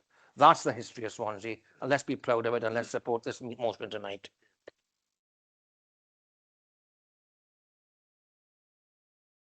I've got 2 more, that's Elliot and Councillor David Phillips. And then can I just be brief, that's all, because we've got to... Yeah, thank you, President Member. We'll be very brief. Just to associate myself with the comments, but also, very pleased that the motion affirms our commitment as a human rights city, because that's a very important aspect. Just put one thing. I was very privileged on Saturday to attend an event in Cardiff, which was a memorial service to honour the minority ethnic and Commonwealth servicemen and women who fought on behalf of the then Empire, British Empire, and the Allies in the First and Second World Wars. Remembering a number of individuals, particularly individuals such as the first Muslim gentleman who was awarded the Victoria Cross back in 1914 by King George V for acts of bravery there, but many, many individuals, millions, in fact, of people who gave their service, but also gave their lives for our country during those 2 world wars, who came to our aid and came to our service at that time. That's a really important point I think we should reflect on as we move towards remembrance over the weekend. But also that extended into the Merchant Navy side, where the diverse people from the communities across Wales who went on ships to ensure that supplies could continue to run back and forth to keep us going through those times. And we should all remember that contribution. Thank you, Presiding Member. Councillor Phillips, again, be brief, please. I'll be extremely brief. I'm not going to touch on the points that have been made by the contributors to this debate. I've been a member of this council for a great number of years. I feel I've been a member of this council longer than I've actually been a member of this council. It's notable in the debate tonight, we've heard very little from our colleagues over in the left-hand naughty corner. All I wanted to say was that I am very proud to be a member of this council with the sentiments that were displayed here tonight. That whatever our political differences, the way we have come together to talk about those of us like me who have come into Swansea and those who are born and bred and raised in Swansea are saying this is what our city is about. This is what we stands for. I am very proud to be a member of this council and I congratulate all of you. Thank you. Councillor Black, do you wish to sum up, please? Thank you, Presiding Officer. Can I thank everybody who's spoken in this debate?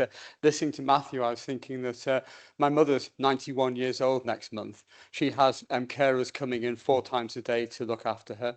Not one of those carers were born in Britain.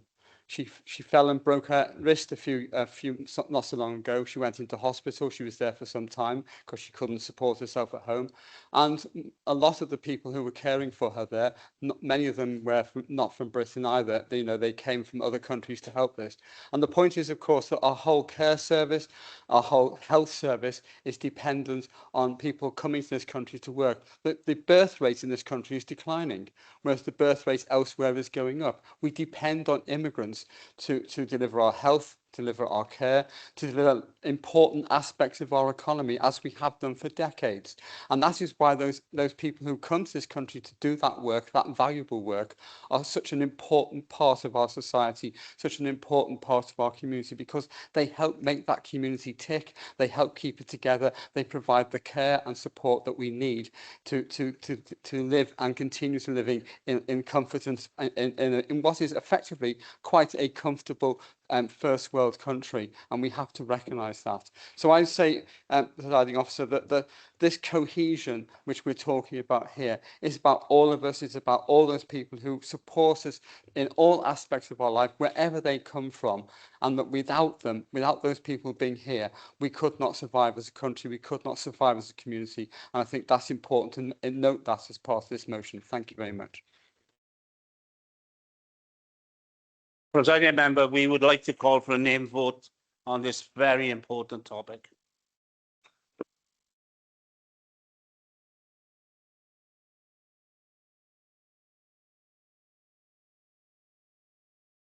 Okay, everybody, I'm going to read your names out, and if you can say whether you're for, against, or abstain. So starting with Cyril Anderson, Alison Anthony, For. Matthew Bailey, Against. For. Meyer Baker, Sam Bennett, For. Patience Bentu, For. Peter Black, For. John Curtis, For. For. Adam Davis, For. Mike Day.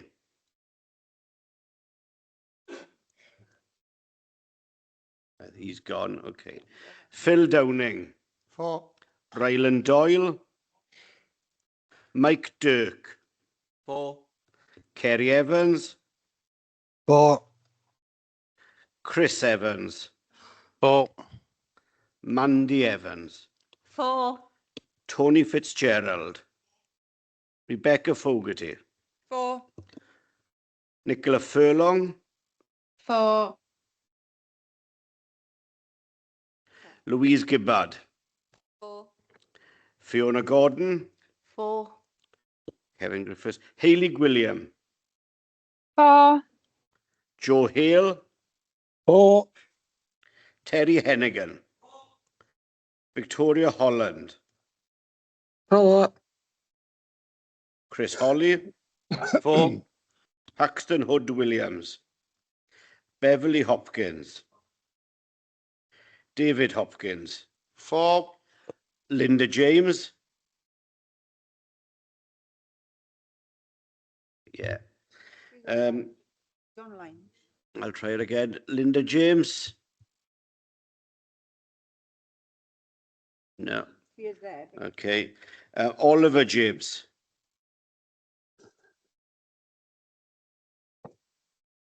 No, just check. No, they're not there. Yvonne Jardine. For.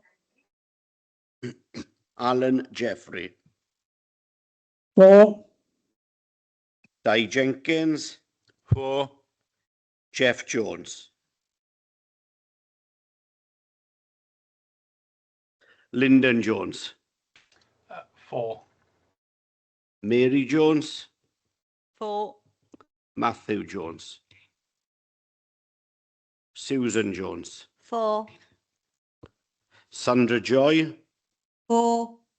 Sarah Keaton. For. Elliot King. Erica Kirshner. Hannah Lawson. For. Mike Lewis. Richard Lewis. Wendy Lewis. For. Paul Lloyd, For. Michael Locke, For. Nicola Matthews, For. Penny Matthews, For. Peter May, For. James McGettrick, For. Francesca O'Brien, Against. Angela O'Connor, David Phillips, For. Cheryl Philpott, Jess Pritchard,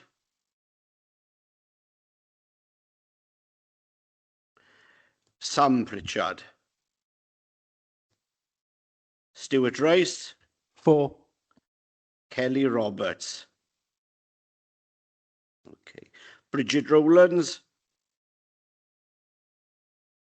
Robert Smith, Andrew Stevens, For. Rob Stewart,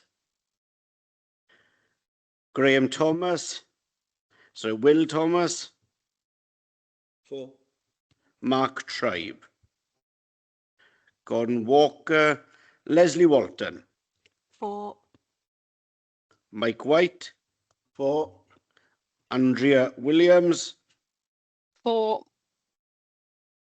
Okay, so the result is 57 for, 2 against, and no abstentions.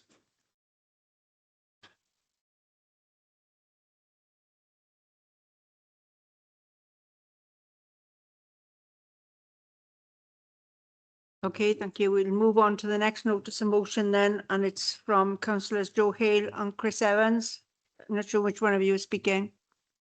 Thanks very much. I think I'm the proposer, so I think it's down to me to go first. Just to give this motion some sort of context, ethical divestment.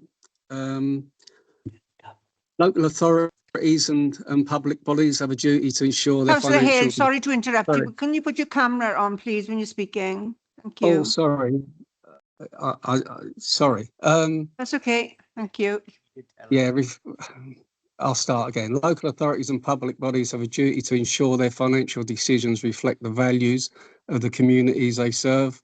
Investing in companies that manufacture weapons or supply military technology to conflict zones contradicts commitments to peace, human rights and international law. The UK is a signatory to the UN Genocide Convention and other treaties aimed at preventing atrocities by holding shares in companies supplying arms to parties accused of war crimes, human rights violations. Councils risk not only complicity in breaches of these conventions, and ethical divestments demonstrates compliance with global norms and reinforces a council's commitments to justice and humanitarian principles. Companies involved in armed conflicts face significant legal, regulatory and reputational risks.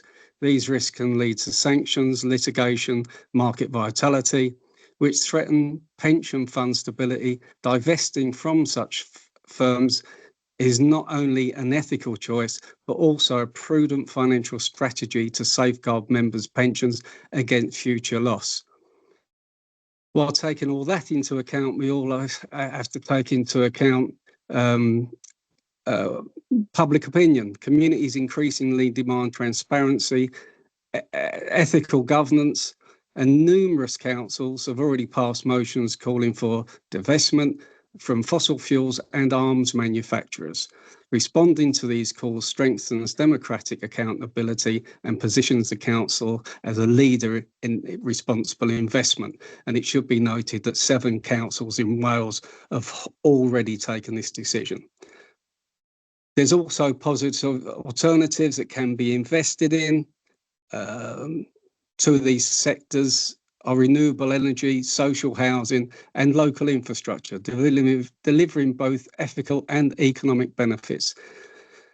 And sorry I've rushed, but I'm mindful of time. And I just hope that you'll all support this very important motion. Thanks very much. Councillor Hale, can I have a seconder, please? I think it's Councillor Chris Evans. Yeah, I'd just like to thank Councillor Hill for bringing the motion, and I'm more than happy to second. We've seen some horrific atrocities in the news and online over the past number of years, and I believe that we have a moral obligation to do whatever we can to reduce harm, and we certainly shouldn't be financially supporting it. This is not just the issue in Gaza, and the West Bank is also under constant attack from illegal settlers with the support of the IDF. We're seeing British arms sent to the United Arab Emirates. These are then being moved on to groups in Sudan to commit widespread atrocities there. We've also seen companies profiting from the creation of famine conditions in Yemen, and also the mass murder of separatists in Indonesia. So I would ask all councillors to support the motion and make our voice heard to do our bit in stopping genocide and ethnic cleansing wherever it occurs. Thanks. Just to clarify for the two first speakers, please note that the motion that was circulated was amended ever so slightly, and that email was sent out yesterday. And I'll just read out that one amendment so that it's clear what you're looking to vote on. In the second section where it says this council resolves to, the first bullet point had a few words added, so it should read, express in the strongest terms its view that it does not wish, and that these are the words that are added, the City of Swansea Pension Fund or the Wales Pension Partnership, those were the words that were added, to be associated with companies complicit in the conflict in Gaza and potential war crimes or in the West Bank or elsewhere in the world. So please remember you're debating and voting on the amendment as outlined there. Thank you. Councillor Gibbon. Thank you, Presiding Member. I am, of course, supporting this motion as a passionate, lifelong supporter of the Palestinian people whose heart has been broken over and over and over again. I think asking the pension fund to divest from companies that are profiting from genocide and apartheid is the very least we can do. The current situation in Gaza, which is ongoing in spite of supposed ceasefire deals and pronouncements, is horrific beyond imagination. There is absolutely no excusing it. There are those that say that Israel needed to act against Hamas after October the 7th, and no one in their right mind is condoning those appalling, sickening events.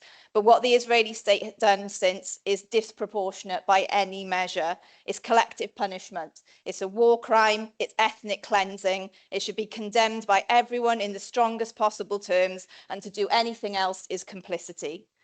But also, this didn't just start on October the 7th. We can go all the way back to the Nakba in 1948, hundreds of thousands of Palestinians forced from their homes. After the Six-Day War in 1967, Israel's subsequent occupation of the West Bank and Gaza, further displacement of people, numerous blockades on Gaza, preventing vital supplies getting in, illegal settlements in the West Bank, which have ramped up in recent years, accompanied by settler violence against local people, divorced from their land, unable to harvest their crops. Latest data from the pension fund suggests that Swansea Pension Funds holds 156 million in unethical investments in relation to Israel. Of that, 16.5 million in companies involved in these illegal settlements on the West Bank, 138.9 million in companies involved in arms, military equipment, AI, surveillance, technologies used on civilian populations in Gaza and the West Bank. Quite simply, financial investment in the Israeli state enables it to maintain its occupation and fund infrastructure, technology and equipment to support it. As I said, this is the very least we can do, is make a strong statement that we do not do this, we do not fund, pensions are not in the name of our care staff, our refuse workers, our teachers, our councillors who pay into the pension fund. To support the motion.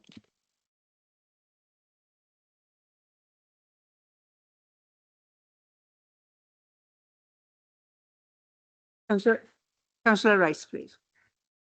Thank you. I first want to thank Councillor Joe Hale for bringing this motion forward. And it's great because Joe is a voice for the voiceless in many situations, and it's great to see that this motion's come. I fully support this motion. Having been a former chair of the pension fund, I understand the rules and revisions regarding the investments required for the pension fund. And I think we've made a number of choices over the last few years to define our investments in a more ethical way. And I think this is a step that we must take as well. How could we feel comfortable or human about making money for our pensions out of the misery of other people?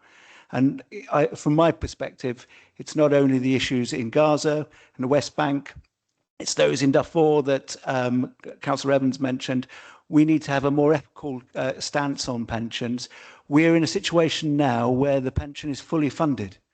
So we are not putting people's pensions at risk for the future by making these decisions or any other arguments which spurious or other like that people might make.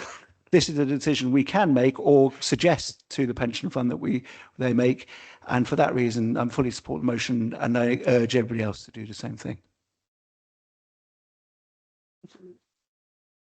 Councillor May. Thank you very much. I'd like to also declare my support for the motion, in particular as well. Thank Councillor Hale, the ever-intelligent Councillor Hale, for taking the time and trouble to bring this very important motion to the Council. The only regret is it wasn't brought sooner.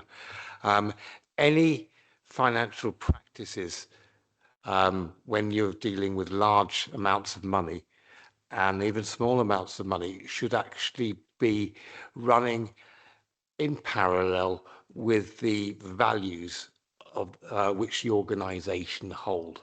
And I think it's a bold statement that we, as a council, as being members or employees or anything like that, it's very clear that we need to make a statement that we're perfectly aligned and we won't actually support companies that are actually profiting out of this misery. And I'm very glad that this motion doesn't just relate to Gaza because it says or elsewhere in the world as well. So it's a truly global and sensible motion, and both the members of the Uplands Group have really got pleasure in supporting it.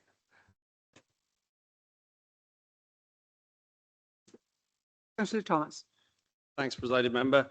Yeah, I welcome this motion. Thank you very much for bringing it forward. Like you say, it's a shame it's come so late. I'm personally not comfortable with investments in anything that is complicit with genocide. So I think that goes for pretty much everyone in here, I'd hope. The pension fund, I would like to say I'm incredibly proud to be a member of the pension fund. It's one of the best performing funds in the UK. And we've won awards for divestment in fossil fuels, and we've also been doing a lot of work on biodiversity, one of the first pension funds in the UK to look at the topic. So we are always at the forefront of these things. Obviously this isn't going to get a cheer, but it is very complex, and I did want to just put on record because I think a lot of members of Swansea will look back at this and they'll be very interested. A number of constituents in my ward have emailed me and they are interested in this motion. 0.014% of the council's pension fund is directly in Israeli stocks. We do have funds which have been noted as being involved in the West Bank and the occupation there. Those companies included in the list are people like McDonald's, Barclays, Google, Amazon, Sony, AXA. So, from a pension fund committee, that is very, very hard to look at. And we do, in my opinion, need more government guidance on this. So, it is extremely complex. And those funds as well, if we wanted to divest from a certain company, for example, those are often in global equity funds. Those global equity funds are obviously part of 50 shares, 50 stocks in one fund, and those funds are then administered by the WPP. So it is extremely complex. I fully support it. I obviously want this to go ahead and more debate to be around the topic, but I do want to sort of just remind everyone that this is not straightforward. So thank you very much. Thank you, Councillor Thomas. I've got no other answer than Councillor Anthony. Hang on. Sorry, we'd rather than Mr. Beaver, there's one who've been finding it very difficult for many, many months to watch the news, and they really, I must say, for many, many months. What I would like to say today, this notice of motion is fully supported by the trade unions. I've had a meeting today with all our corporate trade unions, and they've asked me to stand today and say we're united with the council. We fully support this notice of motion, and I hope every member of this council, in doing so, will join our trade unions and supporting it. Councillor Hopkins. And the last speaker I've got is Councillor Alison Anthony. I got your name right this time, that. Thank you. Briefly, you know, I will. Yeah, look, absolutely support the motion, you know, and I appreciate it. We know it's not easy. We know that it's a complicated system, you know, but when we look at the action being taken from Israel in Gaza, which has resulted in significant loss of innocent life, tens of thousands of Palestinians, almost half of them children, have been killed, and over 70% of buildings and infrastructure have been destroyed. Over 90% of people in Gaza have been displaced, many of them multiple times.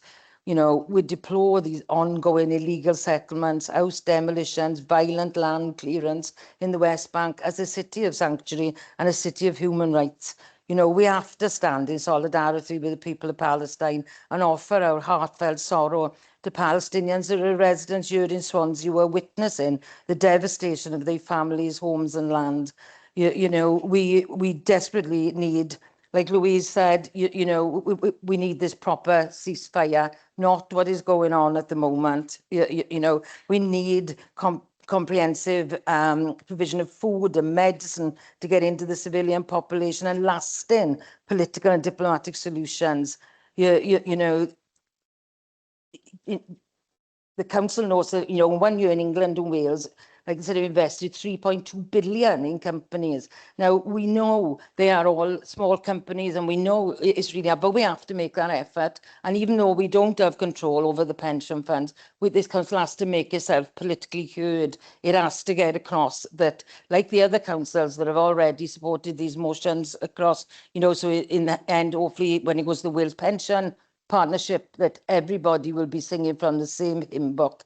You know, this has to stop, and happily support this tonight, and hopefully everybody here will.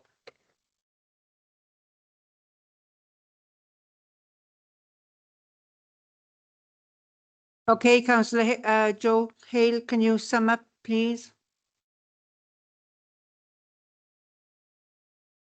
Your mic's off, Joe. Again, hopefully this will lead to more investment in life and less in war and destruction, which is what I think the world needs. So thanks for listening. Hope you all support it. And can I ask for a named vote?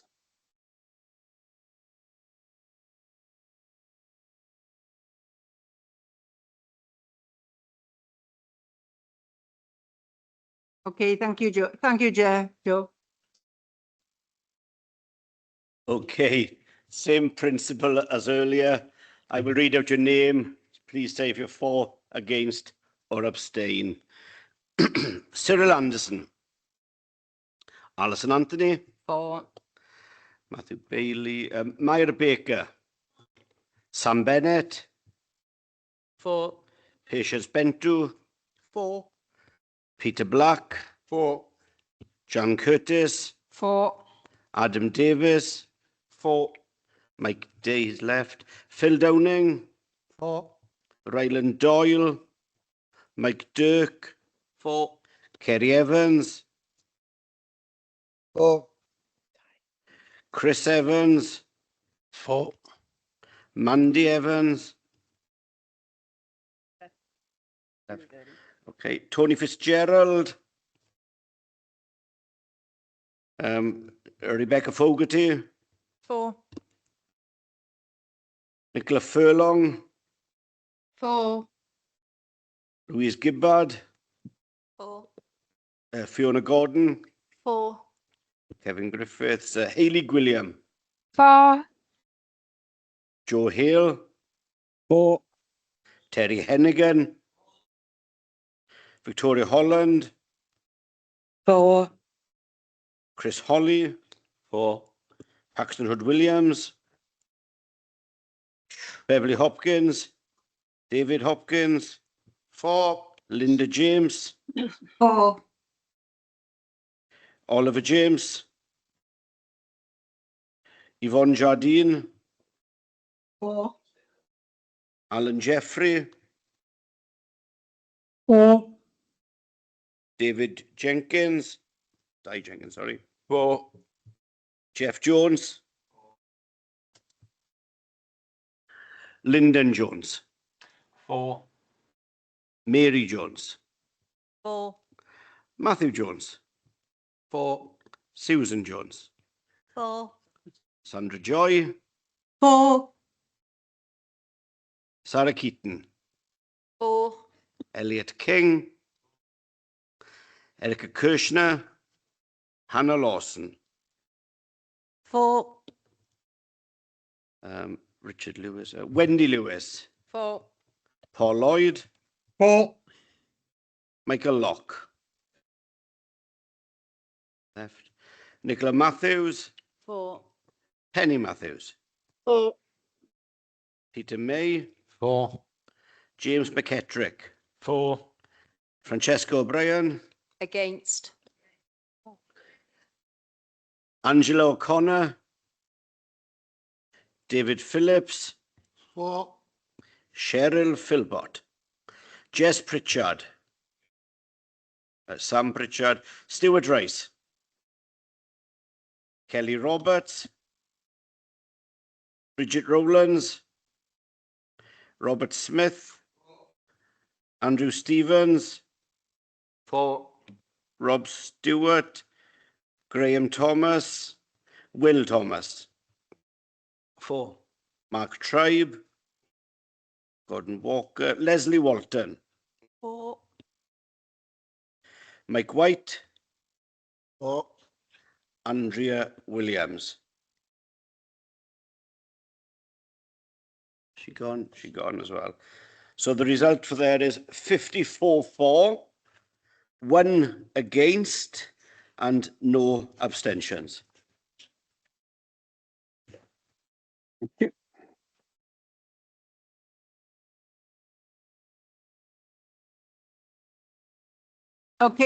Okay, thank you all for attendance and thanks very much for all your support this evening. Okay, good night and a safe journey home. Thank you. Good night.